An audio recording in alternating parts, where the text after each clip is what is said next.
വളരെ നിർണായകമായിട്ടുള്ളൊരു മൂവാണ് ഇപ്പോൾ ശബരിമല കൊള്ള കേസുമായി ബന്ധപ്പെട്ട് അതിന്റെ കള്ളപ്പണ ഇടപാട് അന്വേഷിക്കുന്നതിന്റെ ഭാഗമായി വ്യാപക റെയ്ഡുമായി ഇ.ഡി. സംഘം നടത്തിയിരിക്കുന്നത്.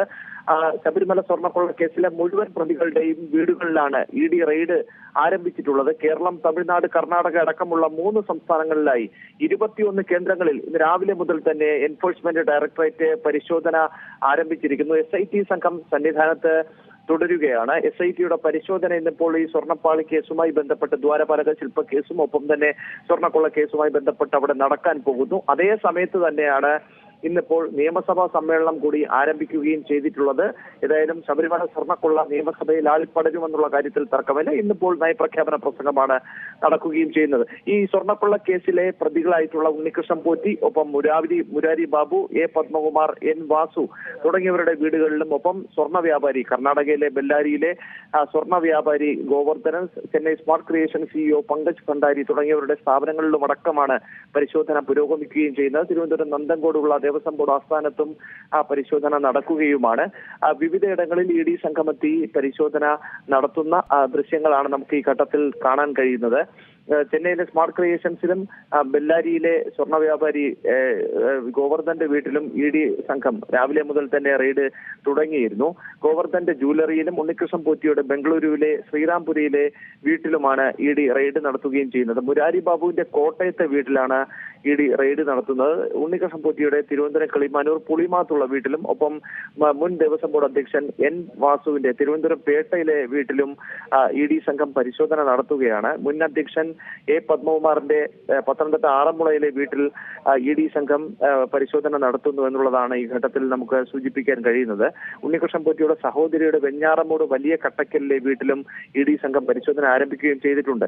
K.P. ശങ്കരദാസ്, ഒപ്പം മുൻ ദേവസ്വം ബോർഡ് അംഗം N. വിജയകുമാർ, S. ബൈജു എന്നിവരുടെ തിരുവനന്തപുരത്തെ വീടുകളിലും ഉൾപ്പെടെ ഇ.ഡി. സംഘം റെയ്ഡ് നടത്തുകയാണ്. നിലവിൽ തന്ത്രി കണ്ഠർ രാജീവരുടെ വീട്ടിൽ, ചെങ്ങന്നൂരിലെ വീട്ടിൽ ഇ.ഡി. സംഘം പരിശോധനയ്ക്ക് എത്തിയിട്ടില്ല. ഇത് പരിശോധനയ്ക്ക് എത്താനുള്ള സാധ്യത വളരെ കൂടുതലാണ് എന്നുള്ളതാണ് നമുക്ക് മനസ്സിലാക്കാൻ സാധിക്കുന്നത്. സ്വർണ്ണക്കൊള്ള കേസ് അന്വേഷണം അത് ഹൈക്കോടതിയുടെ മേൽനോട്ടത്തിൽ SIT സംഘം അന്വേഷിക്കുന്നതിനിടെയാണ് ഇപ്പോൾ സാമ്പത്തിക ഇടപാടുമായി ബന്ധപ്പെട്ട് എൻഫോഴ്സ്മെന്റ് ഡയറക്ടറേറ്റ് കൂടി അന്വേഷിക്കുകയും ചെയ്യുന്നത്. നേരത്തെ തന്നെ കേസെടുത്ത് അന്വേഷിക്കാൻ ഇതുമായി ബന്ധപ്പെട്ട് അധികാരം ഉണ്ട് എന്നുള്ള കാര്യം വ്യക്തമാക്കിക്കൊണ്ട് കേസെടുത്തേക്കുമെന്നുള്ള വിവരങ്ങളടക്കം ഉണ്ടാവുകയും ചെയ്തിരുന്നതാണ്. പിന്നീട് ഒരു ഘട്ടത്തിൽ എൻഫോഴ്സ്മെന്റ് ഡയറക്ടറേറ്റ് സ്വർണ്ണപ്പാളി കേസുമായി ബന്ധപ്പെട്ട്, സ്വർണ്ണ കവർ കേസുമായി ബന്ധപ്പെട്ട് ഔദ്യോഗികമായി കേസ് രജിസ്റ്റർ ചെയ്തിരുന്നു.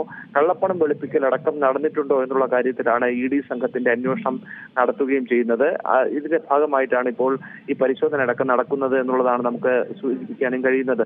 ഈ SIT പ്രതിയേർത്ത തന്ത്രി കണ്ഠർ രാജീവടക്കം മുഴുവൻ പേരെയും പ്രതിയേർത്താണ് ഇ.ഡി. ഇപ്പോൾ ECIR രജിസ്റ്റർ ചെയ്തിരിക്കുന്നത്. ഉണ്ണികൃഷ്ണൻ പോറ്റി 1-ാം പ്രതിയായിട്ടുള്ള കേസിൽ മുൻ ദേവസ്വം ബോർഡ് അധ്യക്ഷൻ 2019 ദേവസ്വം ബോർഡ് അധ്യക്ഷനായിരുന്ന A. പത്മകുമാർ, ഒപ്പം ശേഷം ദേവസ്വം ബോർഡിന്റെ അധ്യക്ഷനായി വന്ന N. വാസു ഉൾപ്പെടെ 15-ലേറെ പേർ അവരെ പ്രതിയാക്കിക്കൊണ്ടാണ് ഇ.ഡി. സംഘം കേസെടുത്തിട്ടുള്ളത്. 15-ലധികം വരുന്ന പ്രതികളുടെ വീടുകളിലും ഇവരുമായി ബന്ധപ്പെട്ടുള്ള സ്ഥാപനങ്ങളിലും അടക്കം ഇ.ഡി. സംഘം റെയ്ഡ് നടത്തുന്നുണ്ട്. 100-ലധികം വരുന്ന ഉദ്യോഗസ്ഥർ ഈ റെയ്ഡിന്റെ ഭാഗമായി അതിന് പരിശോധനയ്ക്ക് നേതൃത്വം നൽകുകയും ചെയ്യുന്നുണ്ട്. ഈ 3 സംസ്ഥാനങ്ങളിലായിട്ടാണ് ഇപ്പോൾ പരിശോധന. ഈ അന്വേഷണത്തിന്റെ ഭാഗമായിട്ടുള്ള റെയ്ഡിന് ശേഷം സ്വത്തുക്കൾ കണ്ടുകെട്ടൽ അടക്കമുള്ള നടപടിക്രമങ്ങളിലേക്ക് ഇ.ഡി. സംഘം കടന്നേക്കുമെന്നുള്ളതാണ് ഈ ഘട്ടത്തിൽ നമുക്ക് സൂചിപ്പിക്കാൻ കഴിയുന്നത്. SIT സംഘം അന്വേഷണം തുടങ്ങിയപ്പോൾ തന്നെ ഇ.ഡിയുടെ ഇന്റലിജൻസ് വിഭാഗം ഇക്കാര്യത്തിൽ പ്രാഥമിക അന്വേഷണം തുടങ്ങിയിരുന്നു. സ്വർണ്ണക്കൊള്ള കേസിൽ വൻതോതിൽ കള്ളപ്പണ ഇടപാട് നടന്നു എന്നുള്ള ഇ.ഡിക്ക് ലഭിച്ചിട്ടുള്ള വിവരങ്ങൾ ഇതിനെ ആധാരപ്പെടുത്തിക്കൊണ്ട് കേസിൽ പ്രതികളുടെ മൊഴിയും FIR-ഉം അടക്കമുള്ള രേഖകൾ നേരത്തെ തന്നെ കൊല്ലം വിജിലൻസ് കോടതി ഇ.ഡിക്ക് കൈമാറുകയും ചെയ്തിരുന്നു. സർക്കാരിന്റെ എതിർപ്പ് അന്ന് മറികടന്നായിരുന്നു നടപടി ഉണ്ടായിരുന്നത്. കോടതി മേൽനോട്ടത്തിൽ നടക്കുന്ന അന്വേഷണത്തിന്റെ രഹസ്യ സ്വഭാവം അത് സമാന്തര അന്വേഷണം വന്നു കഴിഞ്ഞാൽ ഇത്തരത്തിൽ തടസ്സപ്പെടും എന്നുള്ളതായിരുന്നു ആദ്യഘട്ടത്തിൽ SITയുടെ പ്രധാന വാദം. എന്നാൽ ഈ കള്ളപ്പണം വെളുപ്പിക്കൽ തടയൽ അടക്കമുള്ള നിയമപ്രകാരം ഇ.ഡിക്ക് അന്വേഷണം നടത്താമെന്നുള്ളതായിരുന്നു കോടതി പറഞ്ഞിരുന്നത്. നിലവിലെ പ്രതികൾക്ക് പുറമെ മുൻ മന്ത്രി CPM നേതാവുമായിട്ടുള്ള കടകംപള്ളി സുരേന്ദ്രൻ അടക്കം അന്വേഷണ പരിധിയിൽ വരുമെന്നുള്ള കാര്യത്തിൽ യാതൊരു തർക്കവുമില്ല.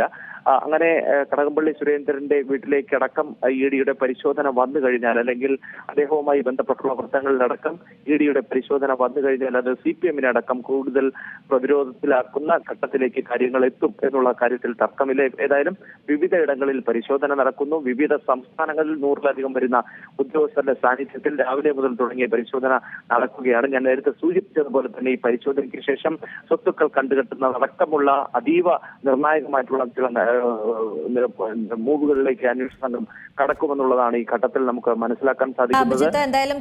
ഏറ്റവും പുതിയ വാർത്തകളും വിശേഷങ്ങളും വിരൽത്തുമ്പിലറിയാൻ സീ മലയാളം ന്യൂസ് എല്ലാ ഡിജിറ്റൽ പ്ലാറ്റ്ഫോമുകളിലും ലഭ്യം.